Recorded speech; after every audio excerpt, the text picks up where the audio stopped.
I was led to create her because bullying had become a huge issue, right? That was leading kids to actually commit suicide. Welcome out, everybody. It's your girl Venom Vixen, 100.1 to be, and it's Good Friday.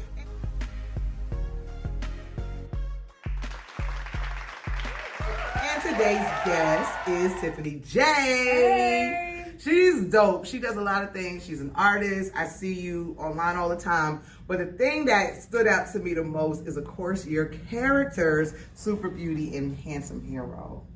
First of all, welcome. Thank you for coming. Thank you for the opportunity. I appreciate it. Oh, no doubt, no doubt. I want my viewers and listeners to get a chance to see this dope project, you guys. So let's tell them all about Super Beauty and how she was created and how we got to Handsome Hero. Okay, so Super Beauty, I created this character based on my own overcoming experiences of low self-esteem and depression, which led me to have a girls camp, and I mentor girls and help them find their own superpowers because, you know, I believe everybody has one. Everybody does.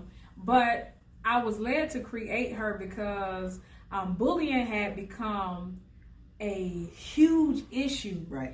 That was leading kids to actually commit suicide. Right. And from that standpoint of just witnessing so many stories over and over, I was like, there's something I can do because I think I'm all around creative. So I created this character, Super Beauty, who is a self-declared superhero with powers that influence or diminish the influence of bullies and boost self-esteem in her peers. So we have a traveling mascot, like a huge Super Beauty that walks around and goes to events and schools with me. But I didn't realize boys and grown people would be so attracted to her presence as much as girls were. So that kind of led us to have the idea to create Handsome Hero, whose name was given to me by my dad, by the way. I like the H too. Yeah, and it's 8 squared. Square, The reason, but see, that's the reason why it's 8 squared, because I could have did H2 or HH. Yeah. But because Super Beauty promotes anti-bullying, self-love, and confidence, he does as well. But a lot of times we limit boys based on their appearance. So if we see a tall boy, we just gonna be like, oh, you're gonna be a ball player. Yeah, right. So I wanted Handsome Hero to promote leadership in boys and intelligence. That's really why it's 8 squared, because I want them to understand that they can like both math and music. They can like sports and science. You know, they don't have to choose between one or the other. So that's just kind of what we got going on here with Super Beauty and her twin brother, Handsome Hero. That's dope. And you have books. We have books.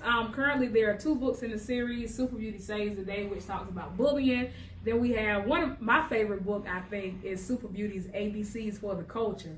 And it goes A to Z, something that, for every letter in the alphabet, something important for Black culture. Okay, so let's bring it on home now. February is going to be another, it came out last February, but I really like that book because I learned something while writing it. Yeah. So we actually have jigsaw puzzles.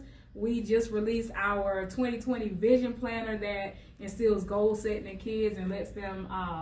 we have like a kid for every month. So it's a calendar and a planner. So I'm just super excited about the Super Beauty brand. Hopefully an animation series comes soon. I can see it. I'm just super excited. I'm trying to continue to add on to it because when you do something like this, you can't just stop. Right. Because people are going to be like, what's next? Yeah. So I'm always working. I never sit and I'm not going to say I don't celebrate, but I never sit and think, oh, I've done enough. There's always work to do. Well, and then, you know, when you're dealing with positivity and trying to uplift children, and, you know, we need it so, oh, gosh.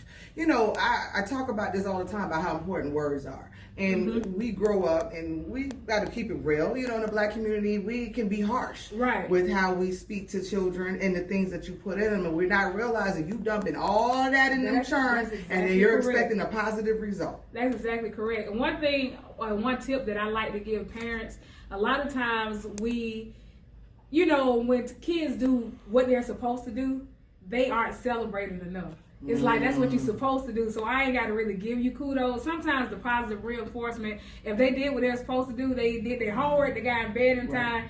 Good job. How about we go get some ice cream today? You know what I mean? That's a good tip. Sometimes you do forget because we really are strong-willed in our chastisement. Right. So if we can give them a little bit more positive, reinforcement, I think that'll do some good. And that's also breaking generational curses. Yeah, because it is true. And I tell you something about myself, because I remember I went through this, right, and I was a teenager with my mom, and my mom is such a, like, she's one of those moms, you know, but I never hear her, like, say, like, positive things to me, but she's that type of mom, you'll go to somebody else and they be like, oh, your mom talks about you all the time. Oh, she told me about all these things that you accomplished and all the stuff you're doing. And I had to say to her one time, you know, she's like, I give you the word, I do this and that, and I was like, but you don't ever say it to me. And it was like a breakthrough right there for us, because she was like, you know what, when I was growing up and I used to tell my mother, I love you, she would say, thank you. And it's like, you have to break that, because we're just so hard with our kids. And, you know, and so when I had my kids, I had to,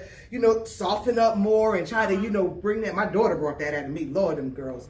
They gonna drag it out of you. You gonna love me. You know what I'm saying? But I had to, you know, and it goes from generation to generation. And, you know, somebody has to stop it and say, we can't be so hard to our children thinking that's how you love them. Right.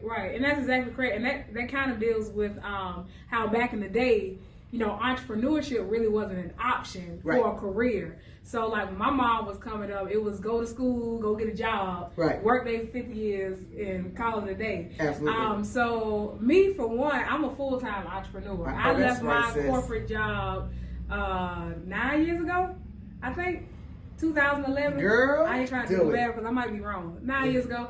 But so many people call me stupid because I worked at Scanner. It was Fortune 500 company, straight out of college. So you was part of taking our money. I'm just playing. Look, I was paying them every month too. But people call me stupid. Like, why she leaving that good job to do graphics? Like, but people didn't. It's what we know. It's what instilled in us, and people don't really understand. Times change, and you have to break those cycles.